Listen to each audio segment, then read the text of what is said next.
ये कहानी है अभिषेक की। एक छोटे से कस्बे के साधारण परिवार का बेटा। पिताजी एक छोटी सी किराने की दुकान चलाते थे, मां गृहिणी थी। घर में पैसे इतने नहीं थे कि ऐशो आराम हो सके, लेकिन प्यार और संस्कार भरपूर थे। बचपन से ही अभिषेक ने देखा था, पिताजी सुबह 5 बजे उठकर दुकान खोलते, रात 10 बजे तक काम करते और कभी थकान का नाम नहीं लेते। मां घर के खर्च में बचत करके उसकी पढ़ाई का खर्च निकालती। अभिषेक का सपना था, एक दिन मैं भी अपने माता पिता के लिए कुछ बड़ा करूंगा।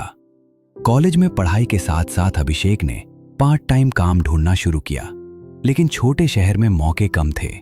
कई जगह इंटरव्यू दिए, कभी कहा अनुभव नहीं है, तो कभी पढ़ाई पूरी करो फिर आना।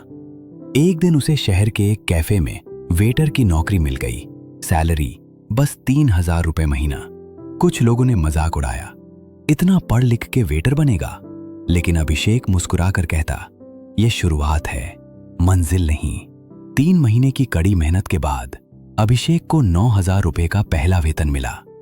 उस दिन वो नोट हाथ में लेकर देर तक देखता रहा। ये सिर्फ पैसे नहीं थे, ये उसकी मेहनत का पहला फल था। वो सीधा घर गया, पिताजी के पास बैठा और लिफाफा उनके हाथ में रख दिया। पापा, ये मेरी पहली कमाई है, इसे आप रखिए। पिताजी की आंखें भर आईं। मां ने धीरे से कहा, बेटा, हमें पैसे नहीं, तुम्हारी मेहनत पर गर्व है।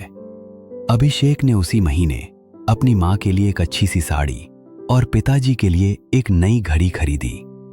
वो पहली बार था जब उनके चेहरे पर गर्व और खुशी साथ साथ थे। अभिषेक ने यह तय कर लिया कि चाहे छोटी शुरुआत हो, लेकिन मंजिल बड़ी होगी। वो आगे पढ़ाई करता रहा, मेहनत करता रहा और कुछ सालों बाद एक बड़ी कंपनी में सेलेक्ट हो गया। पहली कमाई चाहे छोटी हो, लेकिन उसका मूल्य करोड़ों का होता है, क्योंकि वो हमें ये सिखाती है कि मेहनत कभी बेकार नहीं जाती।